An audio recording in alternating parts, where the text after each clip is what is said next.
Assalamualaikum warahmatullahi wabarakatuh. Jumpa lagi dengan saya Wira di channel Kisah Warganet. Untuk cerita kali ini, ada sebuah cerita dari Ratna Dewi Lestari. Cerita ini berjudul Istriku Kuyang. Bagi teman-teman yang mau baca secara langsung ceritanya, link sudah saya sediakan di kolom deskripsi. Oke, daripada penasaran dengan ceritanya, mari masuk ke ceritanya. Angin semilir membelai rambutku yang lebat. Ku telusuri setiap jalan di kota yang baru saja ku datangi. Iya, kota dengan hutan yang lebat dan masih sangat asri, Kalimantan. Bersama dengan sahabatku semasa kuliah dulu, aku mengadu nasib di kota yang terkenal banyak cerita mistis di baliknya. Menurutku kota ini tak seseram yang banyak orang ceritakan.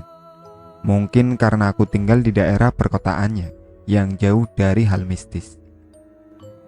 Yang ku tahu kota ini menyimpan banyak wanita cantik dan mempesona, memanjakan mata para pria dengan kulit wajah dan tubuhnya yang putih berseri. Sambil menikmati keindahan kota menggunakan Vespa milik teman, ku tabrakan pesona dengan tersenyum manis ke setiap wanita yang berpapasan denganku. Mereka rata-rata berwajah putih dan glowing, membuat aku semakin betah di kota ini. Surga wanita cantik. Tak terasa sudah setahun berada di kota nan asri ini. Aku pun sudah bekerja di sebuah perusahaan yang terbilang elit dan bergaji lumayan besar. Dalam jangka waktu beberapa bulan saja, mobil sudah terparkir di kontrakanku. Sengaja tak membeli rumah karena aku tak bermaksud menetap selamanya di kota ini. Namun semua pikiranku seketika berubah di saat pertama melihat Arini, wanita cantik asli tanah Kalimantan yang baru saja magang di kantorku. Wajahnya bukan hanya cantik, putih, bersih, dan bersinar, tapi ketika berpapasan dengannya, ada sesuatu yang membuatku ingin selalu menatapnya dan tak bisa berpaling dari paras cantiknya yang menawan. Ia benar-benar membuatku tergila-gila. Wanita berjilbab dengan tubuh yang lumayan tinggi itu pun selalu membalas tatapan dan tersenyum melihat tingkahku yang selalu memperhatikannya. Sebulan berkenalan dengannya, ku beranikan diri menemui orang tuanya. Walaupun antara aku dan Arini belum ada ikatan apapun, dan aku pun belum menyatakan perasaanku. Nyatanya, Arini tak keberatan dengan keinginanku. Dengan rasa percaya diri, aku datang bertandang ke rumah Arini di hari Minggu. Wanita itu tampak sangat cantik menyambut kedatanganku. Begitupun kedua orang tuanya yang begitu ramah kepadaku. Yang aku heran, wajah ibu Arini terlihat sama cantik seperti Arini. Sangat awet muda untuk ukuran seorang ibu yang punya gadis seperti Arini. Arini punya seorang adik yang berusia 10 tahun. Bocah laki-laki itu pun ramah dan senang berbincang denganku. Keluarga Arini sangatlah baik. Rumah Arini yang eksotik dan terkesan asri dengan pepohonan rindang di sisi kanan dan kiri membuatku semakin betah dan ingin segera memantapkan hati untuk meminang Arini.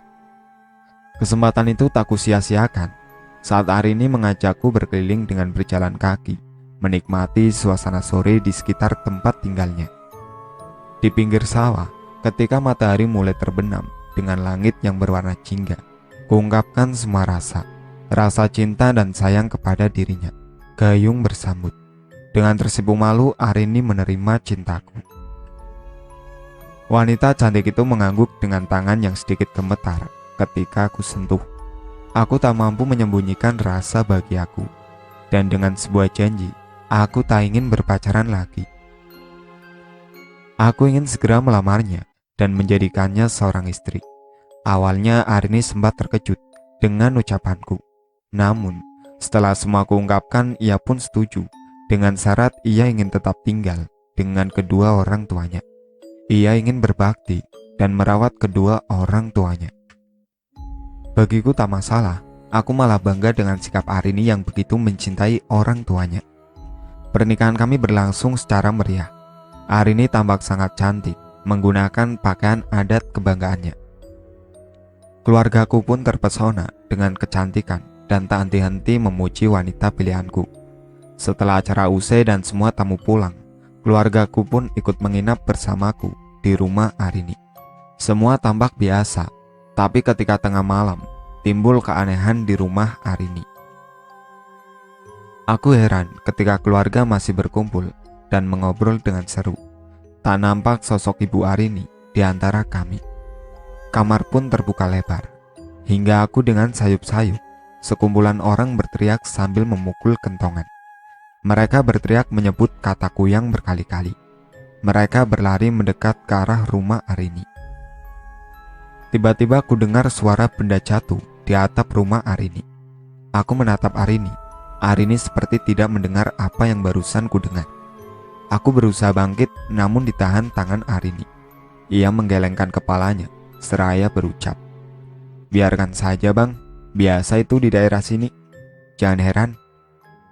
"Kuyang itu apa dek?" tanyaku heran. Iya, aku memang tidak tahu apa yang mereka sebut dengan kuyang itu.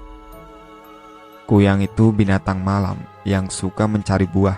Kalau di daerah abang namanya kelelawar, jelas Arini. "Oh, kelelawar," jawabku dengan mengangguk cepat. "Bang, masuk yuk, dah sepi," ujar Arini centil mengedipkan mata. Naluri kelakianku tiba-tiba muncul. Dengan tergesa aku gandeng Arini menuju kamar pengantin, melewati kamar Ibu Arini yang terbuka. Kulihat ibu sedang duduk menjahit baju. Ia tersenyum melihatku. "Aneh, sejak kapan ibu berada di sini?" pikirku. Arini menarik tanganku kencang. Pikiran itu segera hilang, berganti dengan kebahagiaan. Bisa berdua saja dengan istri yang selama ini ku nanti. Di kamar, Arini membuka jilbabnya. Ia tampak semakin cantik dengan rambut hitam panjang terurai. Kusibak rambutnya, ku kecup mesra lehernya. Mataku terperangah melihat bekas sesatan benda yang melingkar, nyaris melingkar penuh di lehernya. "Dek, ini kenapa?" tanyaku hati-hati, takut menyinggung perasaan istriku. "Apa bang?" Arini menatapku heran. "Ini dek," ucapku seraya menunjuk bekas luka di lehernya. Ia pun mengernyitkan dahinya. "Oh, ini bekas luka kena tali layangan sewaktu kecil bang. Cukup berbekas karena lumayan dalam lukanya. Beruntung aku selamat," jawab Arini lirih meraba bekas lukanya. "Oh, iyalah dek, biarinlah bekas luka itu. Sekarang kita lanjutkan urusan yang tertunda," ajakku dengan mendekatkan wajahku ke wajahnya yang bersemu merah. Malam pertama harus berjalan lancar. Aku tak mau kehilangan momen berharga. Pagi ini Arini nampak semakin cantik. Ia begitu sigap menyiapkan keperluanku dan dirinya. Dengan hati bahagia, kami berangkat ke kantor bersama. Sebelum berangkat, sempat ku dengar Arini berbisik kepada ibunya. Kata-kata yang sempat ku dengar dari mulut Arini ketika tak sengaja diriku melintas. "Bu, di desa sebelah ada ibu hamil, anak Pak Kades." Entah apa maksud Arini berkata seperti itu. Bisik-bisik lagi. Kulihat wajah mereka sangat ceria dan kegirangan, seperti melihat makanan enak. Hatiku jadi deg-deg ser. Apa sih menariknya ibu hamil sampai mereka bisa kegirangan seperti itu? Ah, entahlah. Aku berpura-pura tidak mendengarnya dan berlalu begitu saja. Arini sempat menutup mulutnya, membuat tingkahnya semakin aneh terlihat. Dengan sabar aku menunggu Arini di dalam mobil.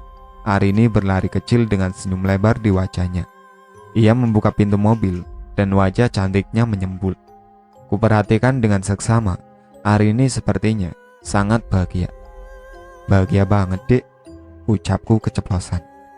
"Iya bang, adik bahagia nikah sama abang," ucapnya manja, membuatku serasa terbang melayang. Kucubit pipinya yang mulus. Aku semakin merasa bersalah berpikir yang tidak-tidak kepada istri tercantikku. Dengan hati yang berdebar, kupacu mobil secepat mungkin menuju ke kantor. Mobil berderu di sepanjang jalan, melewati rindangnya pepohonan di sisi kanan dan kiri jalan. Desa tempat Arini tinggal memang masih sangat sayup, dan rumah masih sangat jarang. Tiba-tiba timbul perasaan takut. Sebelum pergi, keluargaku sempat berpamitan untuk kembali pulang ke kampung halaman. Aku tak bisa mengantar karena dari kantor tidak mengizinkan. Dengan terpaksa aku merelakan keluargaku pulang tanpa kehadiranku. Pulang kerja, langit sudah gelap. Aku dan Arini sudah sangat lelah. Kulihat istriku sudah tertidur di sampingku. Kubelai kepalanya yang tertutup jilbab merah. Memasuki jalan desa, hatiku mulai tak karuan. Udara terasa dingin menyengat tulang. Tidak ada lampu penerangan, cahaya hanya dari lampu mobil dan rumah warga yang berjarak antara satu rumah dan rumah berikutnya. Tiba-tiba pandanganku tertuju pada sekumpulan sinar dari jauh. Kutajamkan mata dan mobil kuhentikan di pinggir jalan. Semakin lama semakin nampak jelas sekumpulan orang dari jalan setapak tak jauh dari mobil. Orang-orang itu membawa obor dan membawa peralatan dapur, juga bambu hijau yang sudah diruncingkan. Mereka berjalan beriringan seraya menyebut nama Kuyang. Lagi-lagi Kuyang. Sebenarnya Kuyang itu apa? Gerombolan orang itu melintas di depan mobilku. Salah satu dari mereka mendekat dan mengetuk kaca mobilku, membuat copot jantungku. Aku takut mereka mempunyai niat jahat. Perlahan kubuka jendela mobilku. Pria parubaya itu tersenyum penuh arti kepadaku. Jaga dirimu, kau orang baru di sini, berhati-hatilah. Setelah ia mengucapkan itu, ia pun berpamitan dan berlalu bersama rombongannya. Aku hanya terhenyak dan berusaha mencerna setiap kata-kata si bapak. Arini menggeliat dan menatapku sayu. Kasihan ia, nampaknya sangat kelelahan. Kenapa berhenti di sini, Bang? Ia nampak sangat heran melihat mobil terparkir di pinggir jalan sepi. Ah, nggak apa-apa, Dek. Ini abang lanjutin ya perjalanan kita. Kasihan kamu, pasti sangat lelah. Tuturku lembut seraya mencium keningnya. Ia mengangguk dan mobil segera kupacu. Walaupun mobil kupacu cepat, tapi entah mengapa rasanya lambat. Untuk tiba di rumah terasa amat lama. Memasuki gapura desa tanpa sengaja, mataku menatap bayangan aneh berkelebat melintas, tak jauh dari mobil. Lampu mobil menerpa bayangan hitam yang melesat cepat, nampak seperti kepala dengan rambut terurai panjang di langit malam. Aku terkesiap, jantungku berdetak cepat. Tanpa sengaja ku sebut nama Allah, dan mobil kurem mendadak. Astagfirullah, ucapku tanpa sadar. Tanganku mengelus dadaku yang berdetak kencang. Kenapa, Bang? Ia menatapku heran. Ah, tak apa, Dek. Jawabku sekenanya. Aku memilih diam dan melanjutkan perjalanan yang sebentar lagi sampai. Lelah, letih, dan takut menyergap diriku. Ingin segera sampai rumah dan melupakan semua kejadian buruk dengan tertidur. Mobil berhenti di halaman rumah Arini. Suasana nan asri jika siang hari terasa sangat mencekam di malam hari. Kulihat ponsel, baru jam 9 malam. Namun, suasananya di desa ini sangatlah sepi. Tak nampak orang berlalu lalang. Rumah yang berjarak membuat suasana tampak bak kuburan. Aku pun segera melangkah masuk ke dalam rumah sambil menggandeng Arini. Tak nampak ibu dan ayah serta adik Arini. Mungkin semua sudah tertidur lelap. Aku pun tak mau ambil pusing. Selesai makan dan bersih-bersih, aku dan Arini segera menuju peraduan. Lelah dan letih yang menyerang dari tadi memaksaku untuk segera berbaring, tertidur sambil memeluk Arini yang cantik. Ah, bisa-bisanya tengah malam begini aku mau pipis, sungutku. Dengan terpaksa aku buka mataku pelan. Rasanya sangat mendesak dan tidak bisa ditahan lagi. Tanganku bergerilya mencari keberadaan Arini. Kosong. Kupicingkan mataku. Iya, Arini sudah tak nampak di sampingku. Kuedarkan pandanganku berharap Arini ada di kamarku. Namun nihil. Arini tak jua terlihat. Dengan langkah malas aku berjalan dari peraduan, berjalan menuju toilet yang letaknya di luar rumah.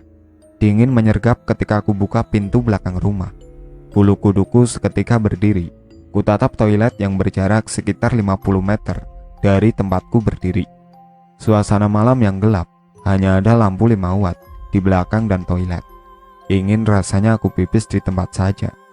Rasa takut kian menyergap.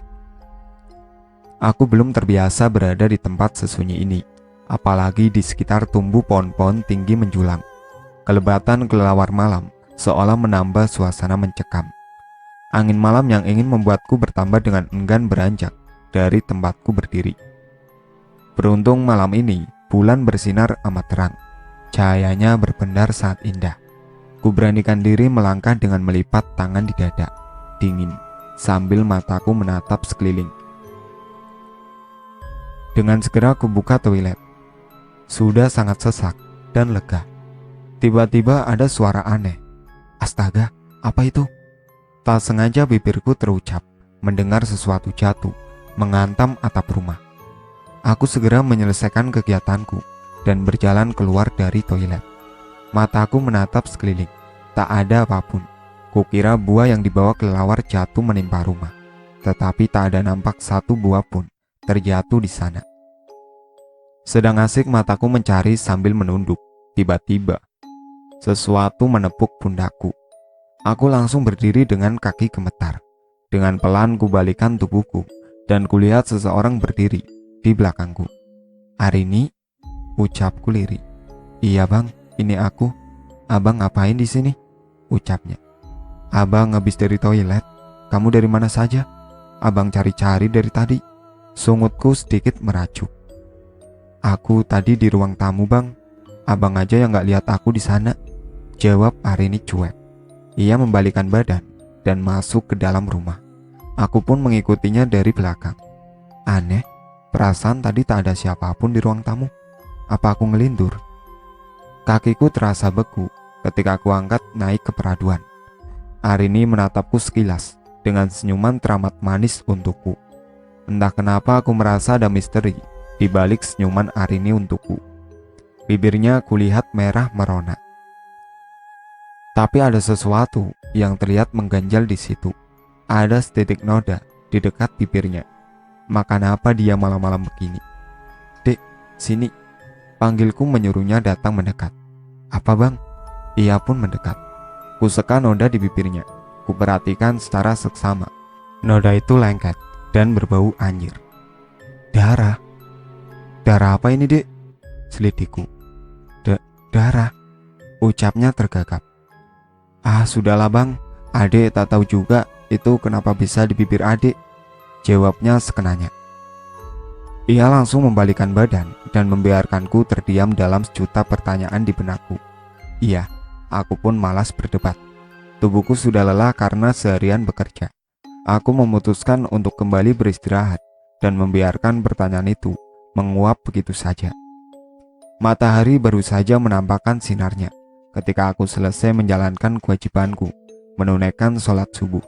Anehnya, Arini enggan bila kuajak sholat bersama. Ia selalu menolak. Jikapun sholat, ia pasti mengunci pintu dengan rapat. Semakin kesini, semakin banyak keanehan di diri Arini.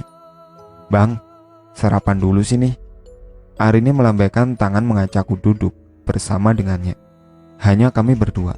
Adiknya sudah berangkat sekolah. Kedua orang tuanya sudah berangkat ke ladang. Kutatap Arini dengan seksama. Ia tampak sangat cantik. Wajahnya tampak bersinar, padahal belum memakai make up. Yang ku tahu, ia tak memakai skincare mahal, hanya memakai Viva. Itu yang sempat ku baca.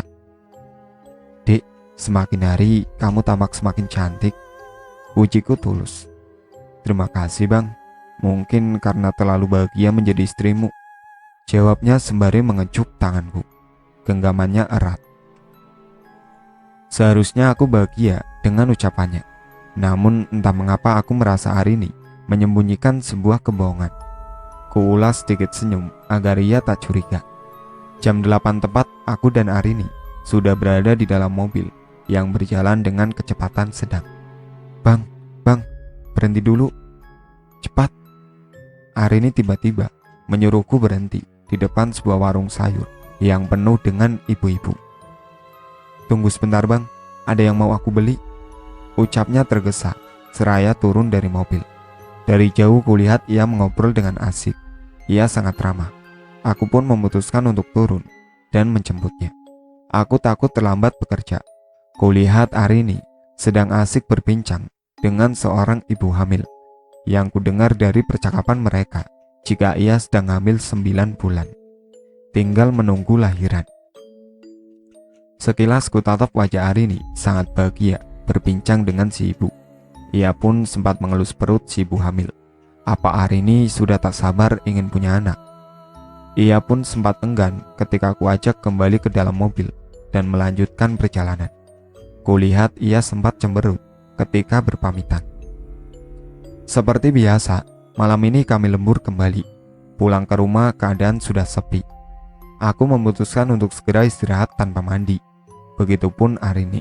Kami sama-sama terlelap karena sangat kelelahan. Entah berapa lama, aku tertidur. Tak sengaja terbangun karena mendengar pintu belakang seperti terbuka. Iya, dari kecil, aku memang gampang bangun jika mendengar sesuatu. Kubalikan badan, Arini masih terlelap. Aku penasaran, siapa gerangan yang membuka pintu belakang? Mungkin itu ibu atau ayah Arini yang ingin ke toilet. Tiba-tiba, sekilas ku dengar seperti desisan ular di balik jendela. Rasa penasaran menyergap hatiku. Apa benar malam-malam begini ular berkeliaran mendekati kamarku? Aku pun turun dari peraduan menuju jendela kamar. Perlahan ku sibak gorden jendela. Astaga! Segera ku tutup mulutku begitu melihat sosok di balik jendela. Sosok bermata merah itu tajam melihatku. Sempat beberapa detik kami bertatapan hingga akhirnya aku pingsan tak sadarkan diri. Sebelum akhirnya, "Bang, abang," suara Arini terdengar nyaring di telingaku. Kurasa tetesan air jatuh di pipiku. Perlahan kubuka mataku. Samar-samar kulihat Arini sedang duduk mendekap tubuhku. Ia kemudian mengangkat kepala dan menatapku dengan pipi yang sudah basah. Matanya bengkak. Abang Yusuf tak apa-apa kan?" isaknya. Tangannya yang terasa dingin mengusap pipiku lembut. "Abang gak kenapa-napa, Dek," ucapku berbohong. Masih teringat jelas sosok menyeramkan yang menatapku tajam di balik jendela. Sosok bermuka keriput dengan rambut acak-acakan, menyeringai seperti ingin menyantapku. Lidahnya panjang terkilir keluar, benar-benar menakutkan. "Abang kenapa bisa di sini?" tanya Arini khawatir. "Mungkin abang ngelindur, Dek," ucapku sekenanya. "Abang hari ini di rumah aja ya, Dek. Badan abang gak enak, kayaknya demam," lanjutku. Ia mengangguk cepat. "Adek pergi naik ojek Bang Salim tetangga kita aja ya bang. Abang baik-baik di rumah," ucap Arini seraya mengecup keningku. Ia pun membantuku beranjak dari lantai dan berbaring di peraduan. Arini membuatkanku sarapan yang sangat enak, bubur ayam dengan taburan daging dan jeroan ayam. Tapi tunggu, ada sesuatu yang aneh ketika aku menyantap bubur buatan istriku tersayang. Ketika tak sengaja aku mengunyah daging yang sangat enak. Rasanya seperti bukan daging ayam, bukan pula daging sapi. Teksturnya seperti jeroan sapi, tapi lebih tebal. Entahlah. Baru kali ini aku menikmati daging yang super lezat ini. Arini melambaikan tangan ketika aku berangkat pergi bekerja. Kutatap istri cantikku dari dalam rumah. Ibu pun sepertinya ingin berangkat ke ladang. Aku mengangguk ketika ibu lewat di hadapanku. Wanita parubaya itu tersenyum kepadaku. "Gila, cantik banget ini mertuaku. Gak kalah dengan anaknya. Kok jadi seperti kakak adik aja. Cantiknya awet dan alami," batinku. Entah kenapa ketika ibu tersenyum, aku merasa dingin yang menyergap tengkukku. Terasa ada sesuatu di balik senyum ibu. "Ibu berangkat dulu ya nak." Seloroh ibu disertai anggukan dariku. Kutatap ibu dan ayah yang pergi ke ladang bersama. Ayah Arini tampak biasa, tak ada yang mencurigakan. Tidak seperti ibunya Arini, penuh misteri. Semua penghuni rumah sudah pergi, tinggal aku sendiri. Perasaan bosan mulai menginggapi, apalagi ketika mendekati tengah hari. Perutku keroncongan minta diisi. Aku mulai melangkah pelan menuju ke dapur, mengecek apa ada bahan makanan atau mungkin masakan enak sudah tersedia di sana. Mataku mulai mengedar ke segala penjuru. Tak nampak masakan ataupun bau-bau sedap di sana. Kutelusuri semua perabot, kalau-kalau ibu atau Arini meninggalkan lauk di situ. Tapi nihil, tak ada apapun. Langkahku terhenti ketika mataku menatap ke sebuah perabot yang terbuat dari tanah liat ronggok, tersembunyi di balik kulkas 2 pintu milik Arini. Benda itu nyelip hingga nyaris tak terlihat. Rasa penasaranku membuncah. Pelan namun pasti, ku dekati benda itu. Tanganku dengan mudah menggapai. Dengan jantung yang berdebar, perlahan ku buka tutupnya. Mataku terbelalak melihat isi dari benda itu.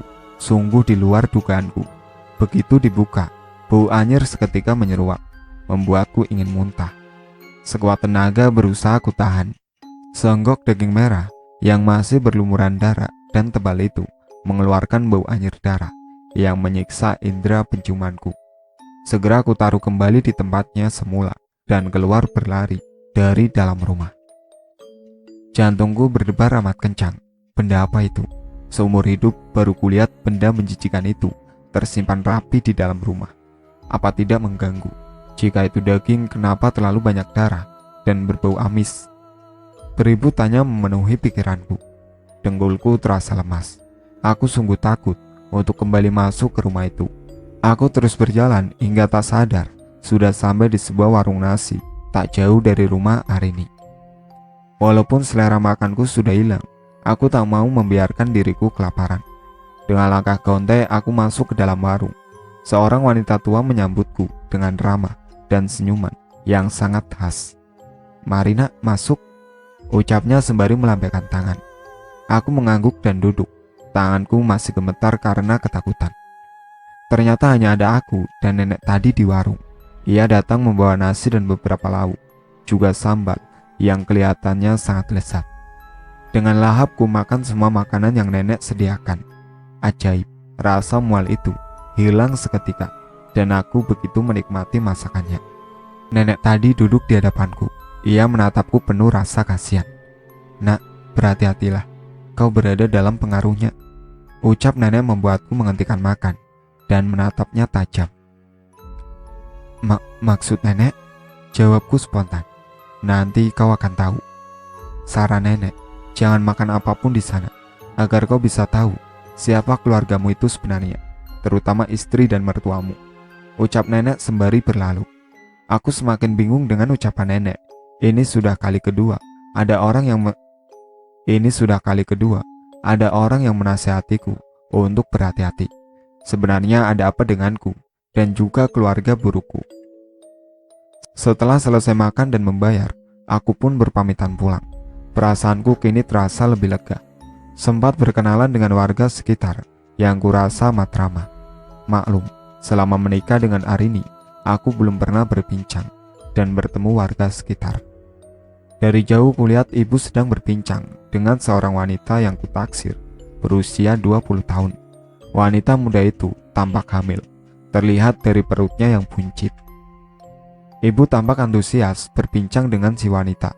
Ia pun tak henti mengelus perut si wanita, persis seperti Arini kemarin yang tampak kegirangan. Namun semua berhenti ketika aku berpapasan dengan ibu. Ibu tampak terkejut melihat kedatanganku. "Dari mana kau, Yusuf?" tanya ibu begitu melihatku. "Habis beli makan tadi, Bu," jawabku pelan. "Oh iya, maaf, ibu tadi lupa memasak untukmu. Ayo kita pulang, Nak," ajak ibu. Aku pun mengangguk dan ikut pulang bersama ibu. Kulihat ibu sempat melirik wanita tadi. Lirikan dan tatapan mata ibu mengingatkanku pada sesuatu. Tapi apa itu? "Dari mana Kak Yusuf?" tanya ibu begitu melihatku. "Habis beli makan tadi, Bu," jawabku pelan. "Oh iya, maaf, ibu tadi lupa memasak untukmu. Ayo kita pulang, Nak," ajak ibu. Aku pun mengangguk dan ikut pulang bersama ibu. Kulihat ibu sempat melirik wanita tadi. Lirikan dan tatapan mata ibu mengingatkanku pada sesuatu. Tapi apa itu? Malam itu Arini sudah tertidur pulas. Aku berpura-pura tidur. Sengaja aku tak ingin tidur cepat malam ini. Aku masih sangat trauma dengan kejadian tadi malam. Tiba-tiba kembali kudengar pintu dapur terbuka. Kudengarkan dengan seksama. Lagi dan lagi, kudengar suara desisan dari arah luar jendela kamarku. Badanku gemetar. Aku yakin itu makhluk yang semalam melotot menatapku. Kubiarkan suara itu hingga kemudian terdengar. Dengan langkah gemetar, aku mendekati jendela kamar, sengaja di sudut yang berbeda. Kusibak tirai perlahan, dan samar-samar kulihat sesuatu perlahan pergi, meninggalkan kamarku. Sosok itu berambut panjang. Nampak sesuatu menggantung seperti usus dari jauh. Sosok itu terbang melayang melesat, entah kemana. Peluh membanjiri tubuhku. Badanku bergetar hebat. Dengan tertatih, aku kembali naik ke atas kasur. Kupaksa mataku untuk tidur. Baru kali ini kulihat sosok tanpa tubuh melayang membumbung di angkasa. Aku tak tahu itu apa. Ingin rasanya malam ini aku pergi dari tempat ini. Sungguh mengerikan tinggal di sini. Tapi pasti hari ini tak akan mau pindah, karena perjanjian dari awal aku harus tinggal bersamanya di sini. Sialnya malam ini aku tak jua mau tertidur. Aku sengaja membelakangi Arini, berpura-pura sudah terlelap. Tak lama aku rasakan ranjangku sedikit bergoyang. Arini bangkit dari tidurnya perlahan. Ia melangkah keluar dari dalam kamar. Sayup-sayup ku dengar Arini seperti berbincang dengan seseorang. Suaranya amat ku hafal. Sepertinya itu ibu yang mengajaknya berbincang. Ku dengar percakapan mereka dari dalam, sembari berbisik-bisik. Aku melangkah mendekati pintu. Mataku membesar ketika mengintip dari balik pintu. Ketika kulihat Arini dengan lahap memakan seonggok daging merah berlumuran darah, bergantian dengan ibunya. Mereka tampak mengerikan. Hingga tiba-tiba ada suara. Ah, sial, pintu bergerak, pikirku kalut. Arini dan ibunya serentak menatap ke arahku. Beruntung aku sempat menyembunyikan diri dari balik pintu. Mereka pun melanjutkan kembali memakan seonggok daging berdarah sambil bercakap-cakap. Deg-deg-dug, sumpah jantungku rasanya mau copot. Sungguh menjijikan tingkah laku Arini dan ibunya. Sebenarnya siapa mereka? Perlahan aku beranjak dari lantai dan kembali ke peraduan, berpura-pura tidur kembali. Perlahan ku dengar suara kaki Arini memasuki kamar. Jantungku rasanya mau copot ketika ia merebahkan tubuhnya di sampingku. Bau anyir menyeruak dari tubuh indahnya. Sekuat mata, kupaksa mataku untuk terpejam, berdoa dalam hati agar bisa segera tidur. Aku benar-benar menjadi takut dengan istriku sendiri saat ini. Arini, apa sebenarnya yang terjadi denganmu sayang? Kejadian malam kemarin membuatku terjaga hingga pagi hari. Walau kepala masih sangat pusing, aku paksakan untuk bangun. Perlahan aku beranjak keluar kamar dengan mengendap-endap. Arini nampaknya sedang memasak di dapur. Rasa takut kian menyergap hatiku. Tanpa diketahui Arini, aku menatap aktivitasnya memasak dari balik dinding penyekat dapur dan ruang keluarga. Kulihat Arini mendekati kulkas dan merunduk seperti mengambil sesuatu. Nanar kulihat Arini mengambil benda yang berbentuk seperti kendi. Ia membuka penutupnya dan mengambil seonggok daging merah berlumuran darah kental yang menghitam. Segera kututup mulut. Takut Arini mengetahui keberadaanku. Benar-benar di luar dugaanku. Daging itu tanpa dicuci, langsung dipotong kecil-kecil dan dimasukkan ke dalam wajan penggorengan beserta bumbu-bumbu yang telah dihaluskan. Sambil bernyanyi kecil, Arini tampak sangat menikmati kegiatannya memasak hari ini. Jantungku rasanya berhenti berdetak saat sesuatu menepuk punggungku pelan. Aku pun segera menoleh. Dan, ngapain kamu nak berdiri di sini? Ucap ayah sembari tersenyum melihatku. Ah, nggak apa-apa ya, jawabku berbohong. Aku takut ayah mengetahui perbuatanku yang sedang mengintip Arini. Bang, ngapain berdiri di situ? Ayo sarapan bang. Ajak Arini begitu melihatku sedang berbincang dengan ayahnya. Oh iya dek, abang mandi dulu ya dek. Ucapku berusaha biasa saja, padahal dalam hati sudah tak karuan. Selesai mandi, dengan kaki gemetar, aku mendekat ke meja makan bersama dengan Arini, ayah, ibu, dan adiknya. Mereka menatapku dengan senyuman yang terkembang. Jujur, sebelum aku tahu banyak keanehan di diri Arini dan ibunya, aku selalu bahagia dan nyaman dengan keluarganya.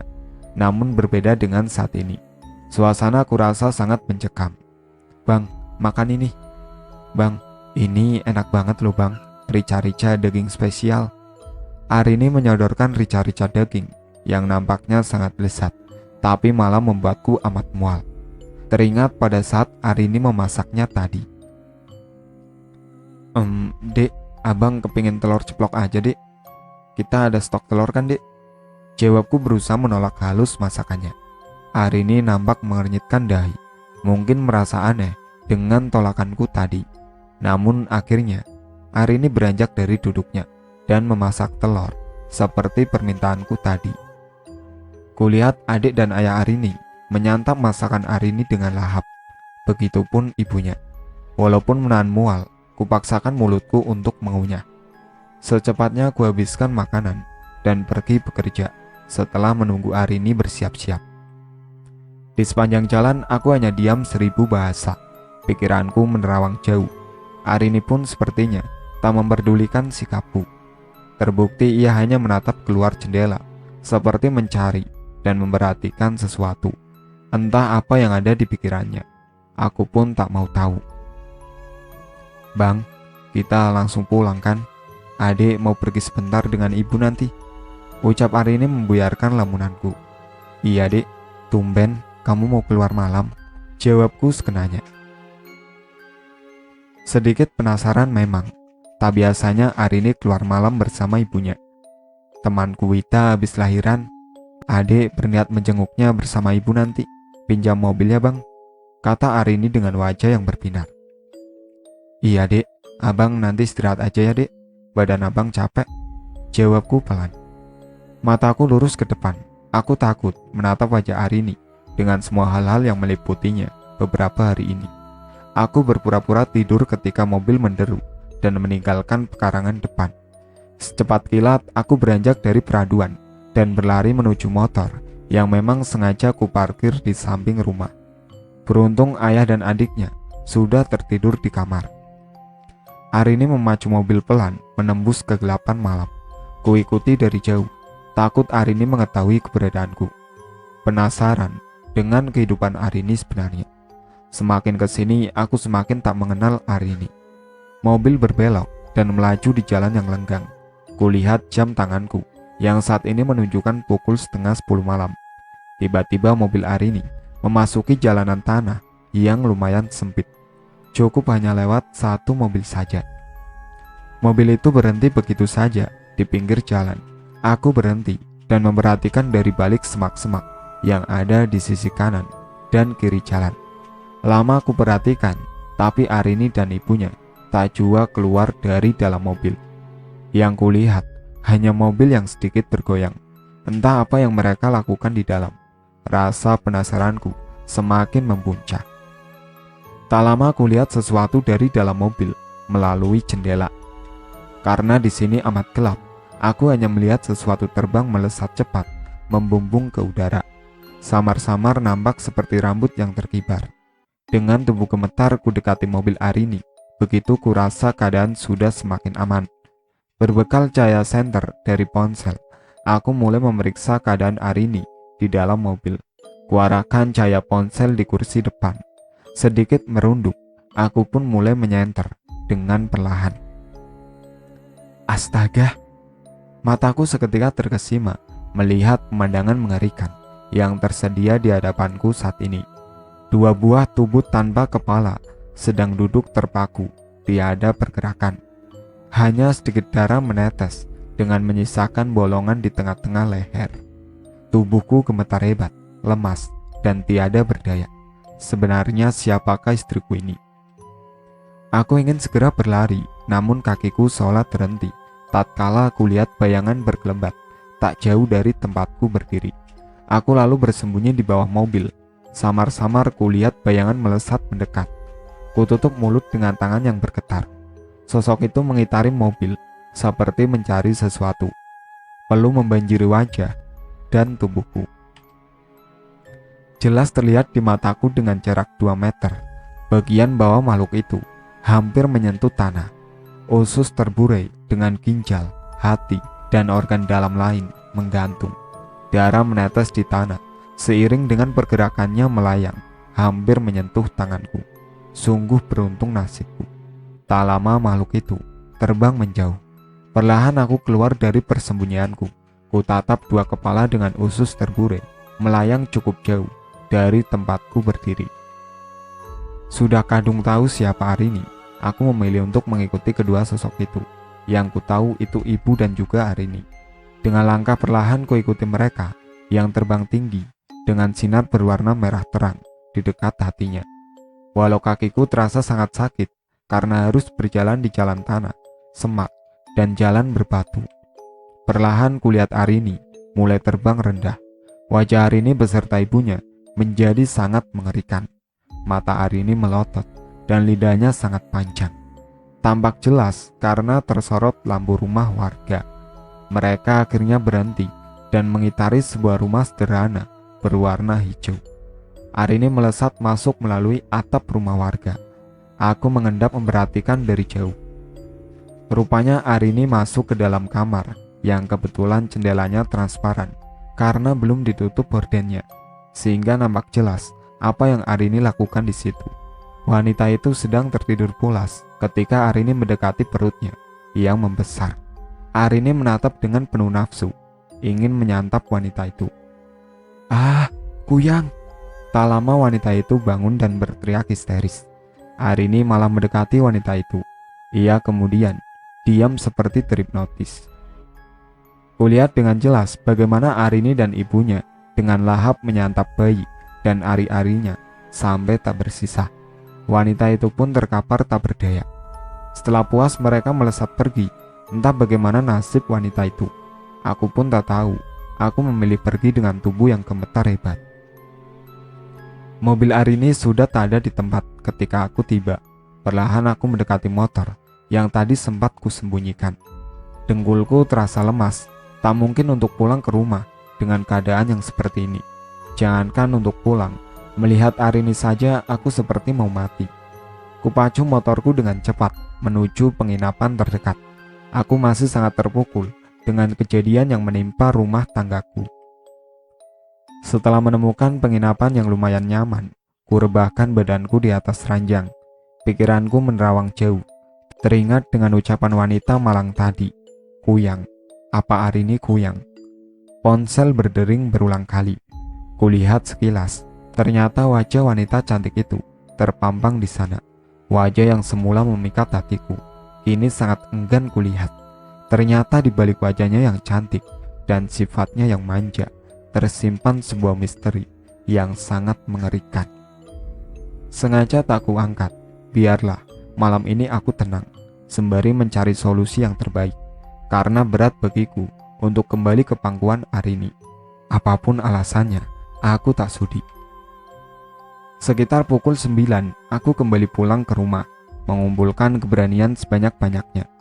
Biarlah untuk sementara waktu, aku tinggal di situ, sampai akhirnya Arini yang meminta lepas dari pelukanku. Aku tak mau Arini sampai menjadikanku mangsanya dan aku mati konyol menjadi santapan berikutnya. Di perjalanan pulang, tak sengaja aku melewati rumah wanita yang diganggu Arini tadi malam. Rumah itu tampak ramai dengan bendera kuning di depan rumahnya. Rasa penasaran menggelitik hatiku.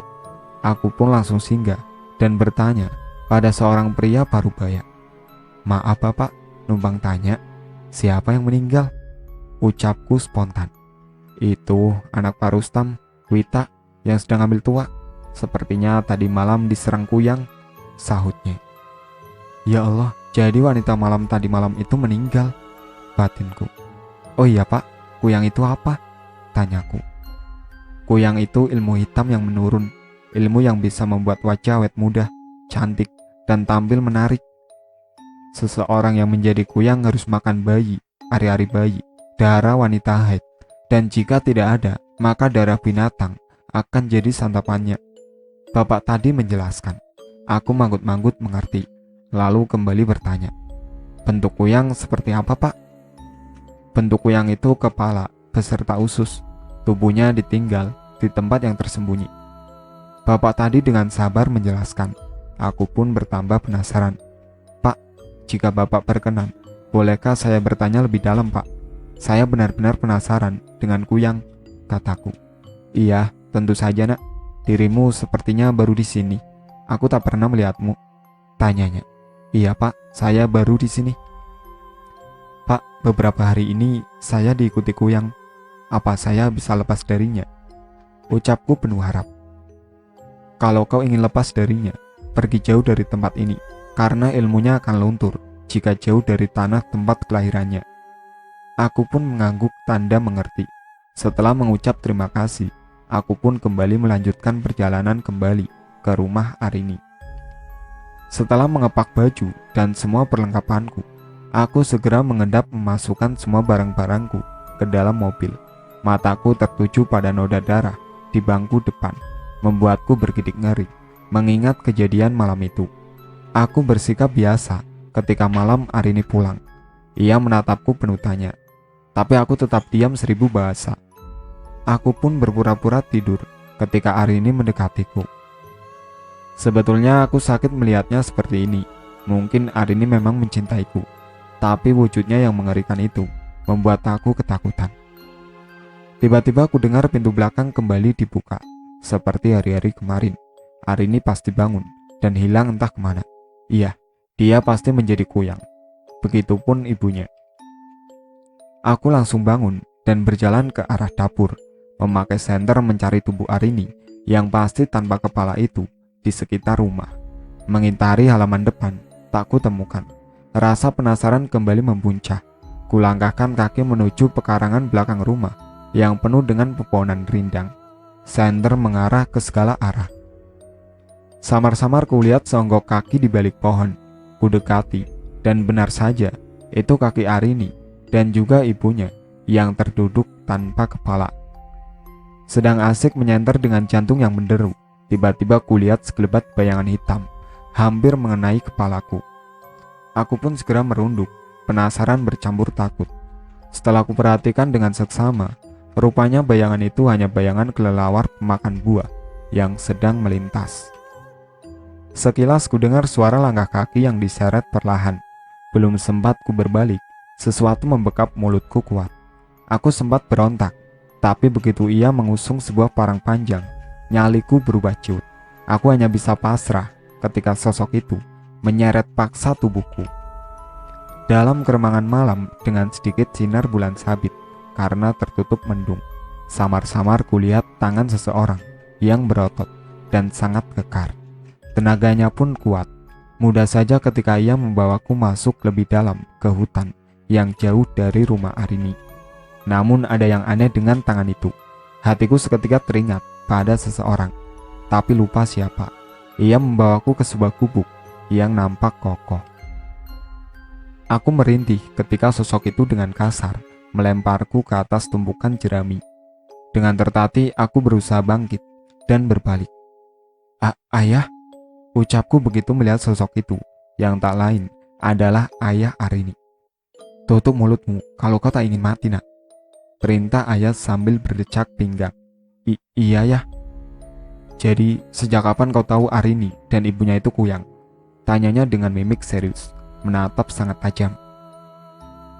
Aku tertunduk sesaat, menghela nafas panjang, bingung dan takut bercampur aduk. Sejak kemarin ya, jawabku lirih. Kalau begitu, apakah kau masih mau bersamanya? Kata ayah kemudian. Aku tak sanggup bersama dengannya ya, aku takut. Ucapku jujur. Berarti nyawamu akan dalam bahaya, seru ayah. Maksud ayah apa? Semakin ayah irit berbicara, aku semakin takut. Kuyang itu sebenarnya manusia biasa, dia bukan hantu. Dia hanya memiliki ilmu hitam yang mengharuskan ia makan darah bayi. Itu saja. Kalau di keluarga kami sudah tahu dan bisa menerima. Tujuan ilmu itu agar kau lebih mencintai Arini dan tidak berselingkuh. Itu saja. Dan dia tak akan mencelakaimu. Dia sangat mencintaimu. Jelas ayah lagi. Apapun alasannya ya, aku tak mungkin hidup bersama makhluk mengerikan seperti itu seumur hidup. Makhluk yang tiba-tiba tinggal kepala dan terbang. Ih, Jawabku sembari bergidik ngeri. Iya, aku tak mungkin memaksamu. Bagaimanapun kau tak sama denganku yang memiliki hidup bersama istri yang menjadi kuyang. Jawab ayah pasrah. Jadi aku harus bagaimana ya? Tolong aku ya, kataku mengibah. Begini, cepat kau bawa kayu ini dan juga bawang merah ini, sahut ayah seraya menyerahkan sebuah kayu berukuran sejari kelingking orang dewasa dan bawang merah. Aku menerima dengan kening yang mengkerut bingung. Jangan banyak tanya, ini penangkal kuyang. Ia tidak akan bisa mencelakaimu, jelas ayah kemudian. Ia lalu memelukku erat. Usapan tangannya lembut, menyentuh punggungku. Terima kasih ayah, ucapku lirih. Air mata sempat mengalir tanpa bisa kutahan. Perih memikirkan nasib rumah tanggaku. Maafkan ayah nak, sebenarnya ayah sangat menyayangimu. Bagiku kamu menantu yang ayah idam-idamkan. Itulah mengapa ayah merahasiakan jati diri Arini. Sesal ayah. Sekarang pergilah sebelum fajar tiba. Biasanya saat seperti itu Arini dan ibunya pulang. Lanjut ayah lagi. Aku mengangguk pelan dan berkata, baik ayah, terima kasih banyak untuk kebaikan ayah. Jawabku tulus. Kami pun beranjak dari gubuk bersama, melangkah dengan cepat sembari memburu waktu, karena hari mulai menginjak waktu tengah malam lebih. Kami melangkah beriringan. Ayah menggandeng tanganku erat, seolah inilah gandengan terakhir untukku. Iya, ayah Arini memang tak banyak bicara, namun aku tahu pasti ia sangat menyayangiku. Kami menyusuri semak yang dipenuhi ilalang. Sinar bulan berpendar menjadi penerang bagi kami di malam yang gelap dan keadaan sunyi di sekitar. Akhirnya kami tiba di halaman rumah Arini.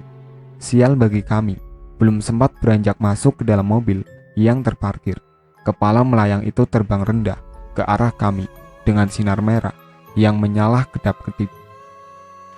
Kepala dengan usus terburai dan organ dalam itu kini menghadang jalanku dan ayah. Mereka menyeringnya sangat mengerikan, membuat langkahku terhenti seketika. Hentikan Arini, bentak ayah. Arini dan ibunya yang kini tinggal kepala terbang beserta jeroan itu tetap mendekat dan mengembuskan udara ke arah ayah. Ayah yang semula marah tiba-tiba jatuh dan tertidur. Pria parubaya itu jatuh di atas tanah yang ditumbuhi rerumputan liar. Tubuh gemetar hebat, takut yang luar biasa. Dalam kekalutan, doa sempat kupanjatkan.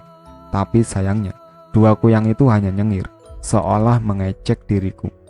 Percuma bang, kau tak akan bisa mengusirku, karena aku bukan hantu. Ucapnya dengan melihatku tajam. Ia semakin mendekat.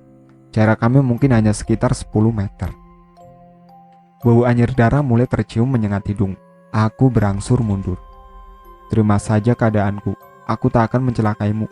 Aku sungguh mencintaimu, pintanya mengibah. Aku tetap diam terpaku. Walaupun aku sangat mencintai Arini, tapi tetap saja yang kulihat di hadapanku ini adalah sosok hantu, dan aku tak ingin hidup bersama hantu. Maaf Arini, sepertinya jodoh kita sampai di sini. Izinkan aku pergi, ucapku lirih mengharap belas kasih Arini. Tidak, jika kau tak ingin bersamaku, maka kau harus mati dan menjadi santapanku. Pekik Arini membuat bulu kuduku merinding. Arini hampir saja mengembuskan udara yang akan membuatku tertidur, sama seperti ayahnya tadi. Namun dengan sigap, tanganku meremas bawang merah dan ia berangsur menjauh. Aku tak menyia-nyiakan waktu dengan percuma, segera berbalik dan berlari sekuat tenaga menuju mobil yang terparkir di halaman. Kepala Arini dan ibu terbang melesat mengejarku. Jarak mereka sekitar 30 meter di belakangku. Mata Arini dan ibunya merah, menahan marah. Bangun, bangun. Aku segera terkesiap dari tidurku. Lelah masih membelenggu tubuhku. Bola mataku tiba-tiba membesar melihat seseorang tegak sembari menggedor-gedor kaca mobilku. Kuperhatikan dengan seksama, sepertinya pernah mengenal ibu itu. Cepat buka, teriaknya lagi. Dengan tergesa ku buka segera pintu mobil. Ia dengan lirih berkata, cepat pergi dari sini, ikuti aku kalau kau tak mau mati. Aku segera mengangguk cepat, mengikuti si ibu menjauhi rumah Arini. Suasana sekitar masih sepi, remang-remang, belum tersentuh sinar matahari pagi. Berarti aku mungkin hanya tertidur sekitar 10 menit saja sebelum akhirnya dibangunkan oleh si ibu. Kami berlari menyusuri jalan menuju rumah si ibu. Benar dugaanku, aku pernah bertemu dengannya. Ketika kami berhenti di sebuah warung makan dan masuk ke situ, ternyata dia adalah ibu pemilik warung. "Istirahatlah dulu di sini. Kuyang itu tak akan bisa mencium keberadaanmu. Aku punya penangkalnya di sini," perintah ibu. Aku mengangguk dan tak lupa berterima kasih. Mataku memang sangat mengantuk. Aku pun segera melanjutkan tidur untuk mengembalikan tenagaku. Aku terbangun ketika matahari hampir di atas kepala. Sinarnya menyengat kuat pertanda waktu sudah menunjukkan tengah hari. Badan masih sangat pegal, namun tenaga sudah mulai terkumpul kembali. Ibu warung datang menghampiri, membawa senampan makanan enak dan juga minuman segar. Aku yang memang sangat lapar segera melahapnya. Ia tersenyum dan menatapku iba, duduk menghadap ke arahku dengan mata yang terfokus di diriku. Selesai makan, kami mulai berdiskusi. Ibu dengan sabar mengungkapkan satu demi satu cerita tentang keluarga Arini. Tak banyak memang orang tahu kalau mereka adalah kuyang. Ibu pun sebenarnya tahu karena ketidaksengajaannya. Ketika itu ibu mau sholat subuh, tak sengaja melihat benda melayang terbang ke rumah Arini. Benda itu sangat jelas, membentuk kepala dan usus. "Hidupmu dalam bahaya, nak, sebab kau sudah tahu siapa mereka sebenarnya. Penciuman mereka amatlah tajam. Mereka bisa dengan mudah mencarimu, walau kau bersembunyi di rumah semut sekalipun," jelas ibu. "Jadi aku harus bagaimana, Bu?" Jawabku putus asa.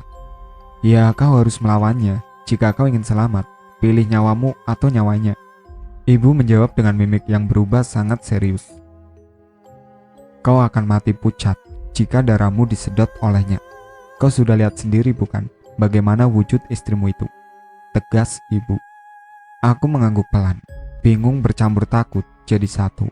Antara cinta dan takut membuatku dilema. Jujur aku masih sangat mencintai Arini dan tak tega untuk menyakitinya. "Kau jangan ragu, nak. Jika kau ingin selamat, kau harus menyingkirkannya," seru ibu lagi. Aku menatap jauh keluar rumah, menatap rumah Arini yang tak jauh dari rumah si ibu. Di sana aku pernah merasa bahagia, nyaman, dan tentram. Walaupun semua itu kini hanya tinggal kenangan. "Jadi apa yang harus aku lakukan, Bu?" tanyaku serius. "Kau harus berani membalikkan badannya jika kami ingin terlepas dari cengkramannya. Karena jika kamu bersikukuh tetap membiarkannya hidup, hidupmu tak akan tenang. Kemanapun kamu pergi, ia bisa dengan mudah menemukanmu," jelas ibu warung. Aku menghela nafas panjang. Sesak rasanya dadaku. Entah apa salahku masuk ke dalam lingkaran hitam ini. Memangsa atau dimangsa, sama-sama hal yang tidak kusukai. "Pikirkan hidupmu, pikirkan duniamu. Ini bukan akhir, tapi inilah awal dari perjalanan hidupmu. Aku hanya ingin menolongmu, karena..." Ibu tiba-tiba menghentikan ceritanya. "Karena apa, Bu?" selidikku, penasaran dengan ucapannya. "Karena anakku dulu adalah salah satu korban kejahatan mereka," jawabnya dengan pandangan mata ke atas, menerawang mengingat masa-masa sulit yang dialaminya. Pantaslah kenapa ibu selalu menolongku dan memberi semangat kepadaku. Ternyata dia adalah salah satu korban kebiadaban wanita itu, Arini. "Ceritakanlah padaku, Bu, agar aku bisa tahu lebih banyak tentang Arini dan ibunya," pintaku tulus. 12 tahun yang lalu, anakku Sinta hamil cucu pertamaku. Aku sangat bahagia menunggu kelahiran cucuku yang tinggal beberapa hari saja. Tapi, sebuah keanehan terjadi saat terakhir ibunya Arini mengelus perut anakku yang membuncit. Ia bertingkah biasa, seperti ibu-ibu pada umumnya, mengelus dan mengucapkan doa. Ternyata semua itu hanya kedok belaka. Malamnya Sinta mengeluh sakit perut, wajahnya berubah pucat, dan tak lama ia mengembuskan nafas terakhirnya. Di saat itu tak sengaja mataku mengarah ke jendela. Di sana nampak wajah ibu Arini sedang tersenyum puas, dan begitu melihatku, ia terbang menuju rumahnya. Selama ini aku berpura-pura tak tahu Namun di hatiku menyimpan dendam yang membara. Tak akan lekang di mana usia. Itulah mengapa aku begitu gencar untuk menolongmu. Aku mohon kau bisa membalaskan dendamku, pinta si ibu warung dengan berderai air mata. Baik bu, kekejaman mereka harus segera kita hentikan, jawabku dengan mengangguk setuju. Mari kita susun rencana. Nanti malam kita laksanakan rencana itu, ajak ibu warung. Malam hari ketika semua orang sudah tertidur, dengan perasaan sedikit was-was, aku melangkah mengendap-endap menuju rumah Arini, membawa penangkal bawang putih agar Arini tak mencium keberadaanku. Suasana gelap tanpa bintang dan bulan, mendung menggelayut di langit malam. Angin semilir dingin menusuk hingga ke tulang. Kilatan cahaya di langit menambah suasana angker. Bunyi menggelegar memecah langit, membuat diriku terkadang bergidik ragu. Kutatap rumah Arini dari jauh, takut jikalau Arini tiba-tiba datang dengan kepala dan ususnya. Aku masih sangat trauma melihat jeroannya yang menggantung, membuat perutku mual dan ingin muntah. Suasana rumah tampak sangat sepi, seperti tak ada aktivitas di sana. Kemungkinan semua dalam keadaan terlelap. Seraya mengendap, kulangkahkan kaki menuju jendela kamar Arini. Samar kulihat Arini sedang tertidur pulas. Tak nampak sesuatu yang mencurigakan. Lama aku perhatikan sekitar 1 jam. Kakiku pun sudah sangat pegal. Tiba-tiba Arini bangun dan beranjak dari peraduannya. Ia melangkah menuju pintu. Ia kemudian berdiri di belakang pintu dan menghadap ke arahku. Beruntung sepertinya ia tak tahu kehadiranku, karena kepalaku merunduk. Hanya sebagian kepala yang nampak samar. Kulihat Arini komat-kamit, seperti membaca mantra. Kepalanya kemudian memutar dan bergerak ke kiri dan ke kanan. Kudengar dengan sangat jelas bunyi seperti tulang yang patah. Tak lama mata Arini berubah merah seperti darah. Ia mengerang. Tubuhnya bergetar hebat dan kemudian kepala Arini terlepas beserta usus dan jeroannya. Di dekat hatinya nampak sinar seperti lampu LED berwarna merah kelap-kelip. Kepala itu mengambang mencari celah. Aku menutup mulut tatkala kepala Arini terbang melesat di atas kepalaku. Jantungku rasanya berhenti berdenyut melihat pemandangan ngeri di depan mataku. Kepala Arini terbang melayang melesat, membelah langit malam. Ia terbang tinggi, entah kemana. Tubuhnya ia biarkan begitu saja, teronggok di belakang pintu. Ada perasaan ngeri melihat tubuh tanpa kepala itu di depan mataku. Namun sesuai perjanjian aku dan ibu warung, maka aku harus melakukannya. Dengan sedikit keahlianku, perlahan ku jebol paksa jendela kamar Arini. Perlahan namun pasti, jendela itu terbuka tanpa mengeluarkan suara. Aku dengan leluasa masuk ke dalam kamar. Kaki berjinjit mendekati tubuh tanpa kepala yang kini bersandar di pintu. Kuperhatikan tubuh ini dengan seksama. Amat mengerikan. Tubuh itu utuh, tapi dengan kepala yang terpenggal. Tengah lehernya berongga. Ku genggam kakinya dan ku tarik pelan-pelan agar ketika jatuh tidak mengeluarkan suara. Ah, sial. Tubuh Arini mengentak dan menimbulkan suara yang lumayan kuat. Darahku berdesir hebat. Tamatlah riwayatku kali ini. Tiba-tiba suara langkah kaki terdengar kuat menuju kamarku. Tak salah lagi, ini pasti si ibu. Terdengar dari derap langkah kakinya yang mendekat. Secepat kilat aku menuju lemari pakaian yang ada di sampingku. Duduk diam dan terpaku. Sengaja aku membuka sedikit pintu agar bisa melihat kegiatan ibu di kamarku. Pintu didobrak paksa, sempat terganjal dengan tubuh Arini. Ibu melihat dengan marah, seperti tahu ada yang tidak beres dengan anaknya. Matanya melotot dan mengedar ke segala penjuru ruangan. Tangannya mengepal kuat. Ia mulai berkeliling kamar, mengintari setiap sudut dan mendengus setiap benda. Kuperhatikan gerak-geriknya dengan hati yang was-was. Tibalah ia tepat di depan pintu lemari, tempatku bersembunyi. Aku meringkuk di balik baju-baju Arini. Sempat kulihat tatapan matanya tajam dan tangannya menyibak pakaian yang menutupiku. Nafasku tertahan ketika tangan lentiknya hampir saja menyentuh rambutku. Beruntung ia segera menghentikan aktivitas dan berlalu.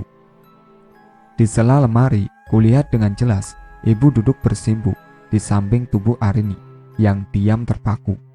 Ia menengadahkan tangan seperti seseorang yang sedang berdoa. Tak lama mulutnya mulai komat-kamit seperti mengucap mantra. Matanya tiba-tiba melotot dan berubah merah. Kepalanya berputar dan bergerak ke kanan dan kiri. Tak lama terdengar bunyi seperti tulang yang patah. Ibu kemudian mendesis seperti ular, sama seperti desisan yang kudengar dari balik jendela tempo hari. Dan kemudian, kepala ibu terlepas dari badannya. Usus dan jeroannya ikut bersamanya. Matanya merah menyorot keluar kamar, seperti mencari mangsa. Lidahnya mulai terjulur mengeluarkan liur yang menetes hingga ke lantai. Sekilas hatinya memancarkan cahaya seperti lampu berwarna merah yang berkelip terang. Tubuhku bergetar hebat melihat kengerian yang semakin sering kulihat. Ia pun melesat membawa jeroannya terbang keluar kamar, menembus kegelapan malam. Tak tahu ingin kemana. Perlahan kubuka pintu lemari. Alhamdulillah, ucapku merasa lega terbebas dari manusia jadi-jadian yang sedari tadi mengintariku. Kembali kudekati tubuh yang terkapar di lantai. Tubuh Arini begitu berat, tak sesuai dengan tubuhnya yang langsing. Kuseret hingga menuju bawah ranjang. Seperti tita ibu pemilik warung, aku harus membalikan tubuh Arini sebelum kepalanya datang. Itu bisa membuatnya mati dalam keadaan terbalik. Belum sempat kubalikan tubuh Arini, tiba-tiba sesuatu seperti terjatuh di atap. Benda itu kemudian menggelinding dan jatuh ke tanah. Aku yakin jika itu Arini, istriku. Sesegera mungkin kubalik tubuh Arini hingga tertelungkup. Aku kembali berbalik ke arah tubuh ibu Arini. Tapi tiba-tiba, angin kencang masuk ke kamarku, disertai dengan hujan deras yang tiba-tiba muncul, membuat suasana semakin mencekam untukku. Mataku mulai mengedar ke segala penjuru, takut jika Arini tiba-tiba hadir dengan sosoknya yang sangat mengerikan. Perlahan kudekati tubuh ibu yang tergolek lemah di pintu, sedikit menyeret kaki dan menahan ludah karena ketakutan yang luar biasa. Baru saja menyentuh kaki ibu, kudengar suara menggelegar di belakang tubuhku. Yusuf, apa kau sudah sadar? Tanyanya dengan tatapan sinis, mengucam jantung. Ibu siapa? Tanyaku bingung. Aku benar-benar lupa siapa ibu di hadapanku. Kau lupa padaku, pada Arini, istrimu? Tanyanya penuh selidik. Iya bu, saya benar-benar tidak ingat siapa ibu. Jawabku berusaha meyakinkan. Tiba-tiba, satu tamparan mendarat di pipiku. Aku meringis menahan sakit. Pipiku berubah merah. Kau bohong. Setelah apa yang kau lakukan kepada Arini, kau pura-pura lupa ingatan, bentaknya. Aku hanya bisa terdiam, tak mampu mengucapkan sepatah kata pun. Hanya bisa pasrah, karena aku memang tak mengerti apa yang ibu itu ucapkan. Perawat yang sedari tadi menjaga di kamarku berdiri dan mendekati ibu yang masih mencak-mencak mengomel di depanku. Ia berusaha menenangkan ibu dan berkata, "Sabar bu, Bapak Yusuf ini memang lupa ingatan akibat benturan tadi malam. Mohon ibu bisa mengerti." Tapi kelihatannya ia baik-baik saja, jawab ibu masih tidak percaya. Iya bu, kondisi Bapak Yusuf memang fit, tidak banyak luka. Hanya luka ringan, tapi ia hilang ingatan, jelas si perawat. Jadi dia bisa dibawa pulang hari ini. Dia harus ada di prosesi pemakaman anak saya hari ini, seloroh si ibu. Bisa bu, silahkan urus administrasinya. Si perawat tersenyum tipis.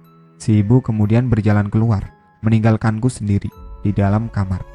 Perawat tadi dengan cekatan menolongku bersiap-siap. Ia lalu tersenyum kepadaku. Sikapnya pun sangat baik.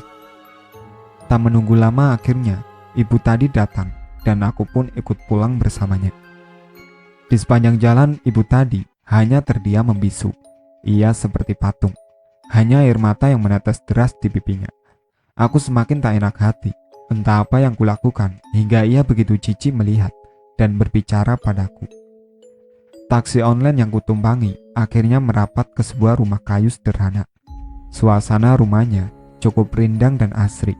Rumah nampak sangat ramai dengan bendera kuning yang berkibar, menandakan pemilik rumah dalam keadaan sedang berduka.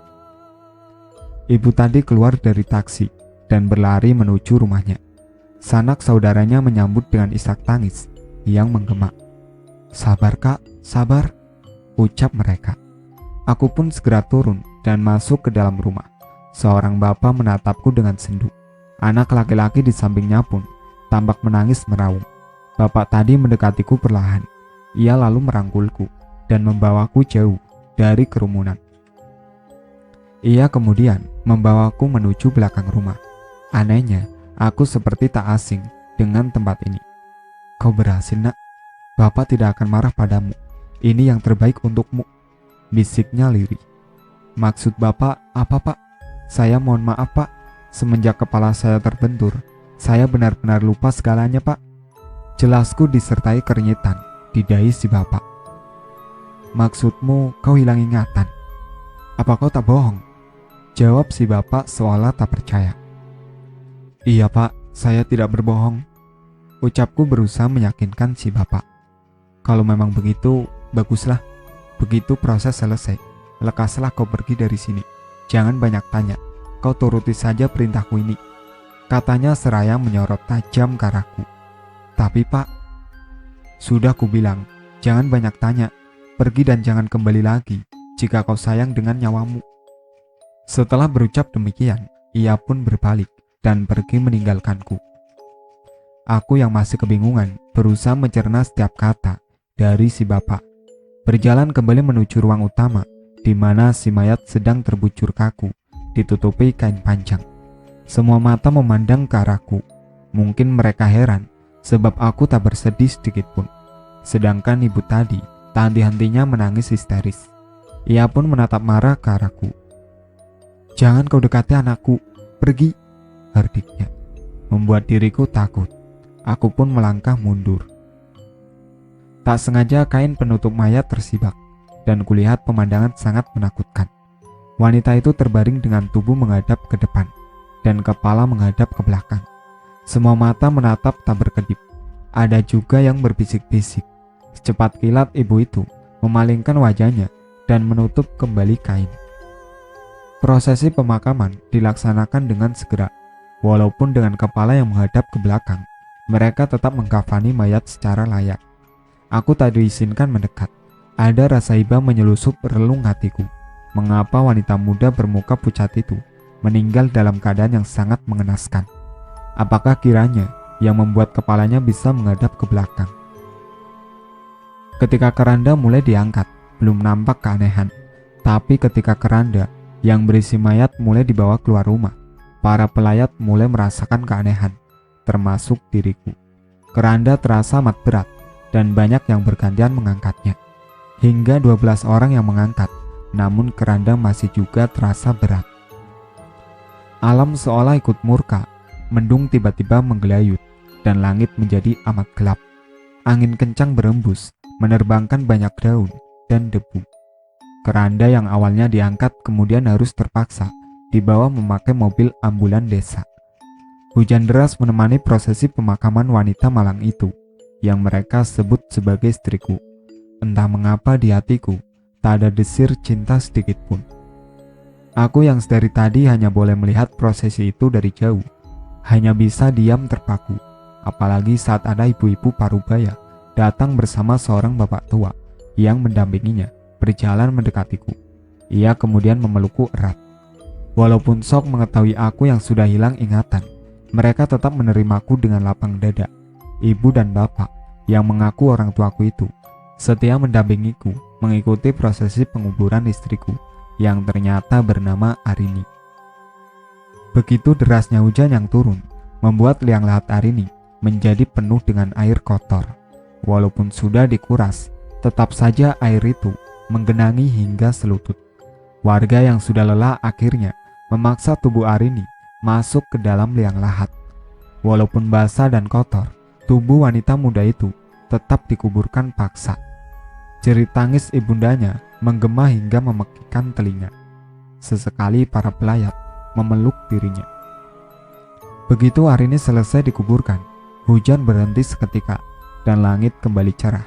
Namun dari arah kuburan tercium bau bangkai yang amat menyengat, membuat para pelayat segera pergi dan menghindar.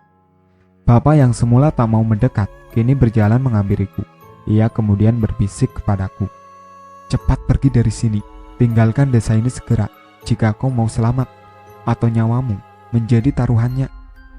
Setelah berkata tanpa melihat ke arahku, ia kemudian berlalu bersama putranya. Ibu yang dari tadi menatap tajam arahku berangsur berdiri dan berjalan mendekatiku. Sebelum ia sempat mendekatiku, seorang ibu tua menarik tanganku dan membawaku menjauh beserta kedua orang tuaku. Sempat ku dengar teriakan wanita itu dari jauh, "Tunggu pembalasanku, Yusuf. Kemanapun kau pergi, aku akan mencarimu. Hidupmu tak akan tenang." Si ibu yang tadi membawaku tetap berjalan cepat, menjauh dari areal pemakaman. Anehnya aku merasa sangat dekat dengannya, hingga menurut saja ketika dibawa. Setelah jauh dan dirasa aman, si ibu kemudian menatapku dengan tatapan bahagia.